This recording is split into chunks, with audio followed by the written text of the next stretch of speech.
For andre tertial i 2011 så står det 2948 personer som rusavhengige i kø, som ønsker å bli behandlet til en situasjon der de ikke lenger avhengige av rus. I 2005 så innførte Høyres daværende helseminister Ansgar Gabrielsen det som jeg vil kalle for en gyllen regel for alle helseforetakene, nemlig at veksten innenfor rus og psykiatri hver for seg skulle være større enn veksten innenfor somatikk. Dette var en gyllen regel som skulle sørge for at på tross av at opptrappingsplanen innenfor psykiatri var over, og at en så at mange sto i kø fortsatt for rusbehandling, så var det behov for å styre sykehusene sånn at ikke alltid, som i årene før, de somatiske pasientene hadde vunnet kampen om ressursene. Historiene fra helsevesenet viser oss, dessverre, at disse to pasientgruppene kontinuerlig blir diskriminert på alle nivåer i vårt helsevesen. Både i møte med helsevesenet hver eneste dag, men også i forhold til hvilke områder som prioriteres økonomisk, både innenfor helsevesenet og dessverre også politisk gjennom årene. Derfor var det behov for en sånn gyllen regel, og jeg mener at det i høyeste grad behov for en sånn gyllen regel også i årene fremover, med tanke på at over 2900 med rusavhengighet fortsatt står i kø. Derfor jeg forundret over å lese oppdragsdokumentet til sykehusene for 2012, der regjeringen for første gang fjerner denne regelen som har vært gjeldende siden 2005. Mener helseministeren situasjonen nå tilsier at det er fornuftig å fjerne denne regelen? Statsråd Strøm-Erichsen. Det er viktig å styre sykehusene, men det er viktig å styre sykehusene ikke bare på at man hele tiden skal legge inn ekstra penger som har vært fulgt opp, også av denne regjeringen år for år, i forhold til å prioritere rus og psykisk helse, men også prioritere på resultater og kvalitet. Det er jeg opptatt av.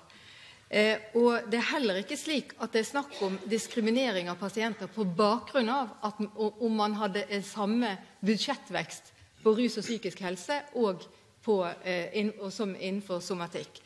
Det må arbeides med på helt andre arenaer enn bare gjennom budsjettet, selv om budsjettet selvfølgelig er en veldig viktig del i forhold til aktivitet.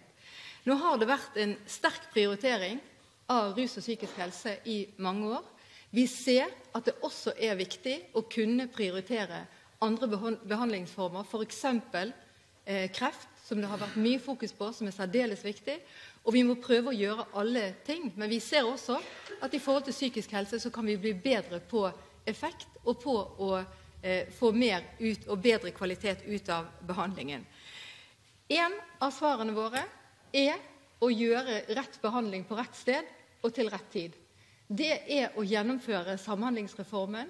Det er at man kan gjøre mer i kommunene, at det kan legges gode behandlingsløp, også for de som kommer inn til behandling, som er særdeles viktig. Jeg er veldig opptatt av at de som har behov for det skal kunne få behandling i spesialisthelsetjenesten, men like viktig er det oppfølgingen de får i kommunehelsetjenesten.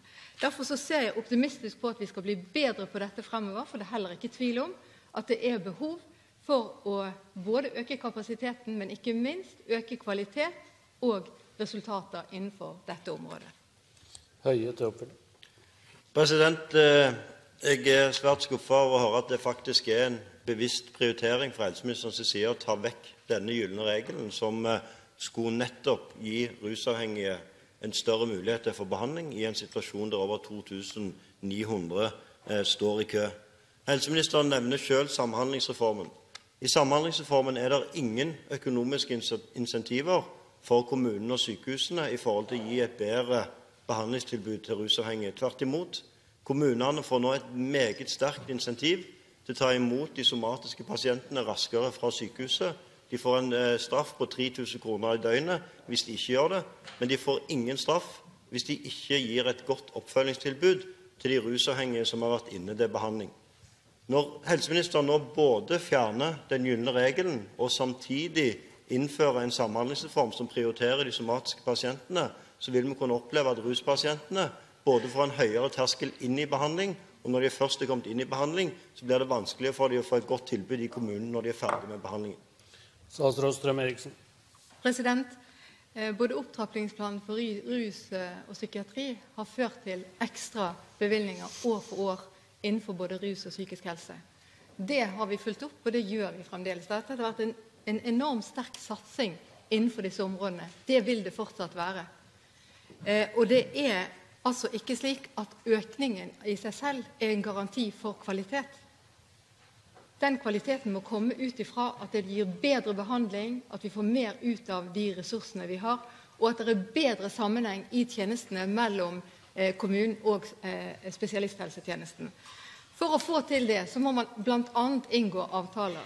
Det at disse avtalene nå er lovfestet, at første del av avtaleverket skal være ferdig innen 31. januar, er særdeles viktig, både for å ha forpliktende samarbeid mellom kommunene og sykehusene, og for at dette skal garantert bli fulgt opp. Jeg kan nesten ikke tenke meg noen grupper som er viktigere i forhold til samhandlingsreformen enn nettopp de som sliter med rus.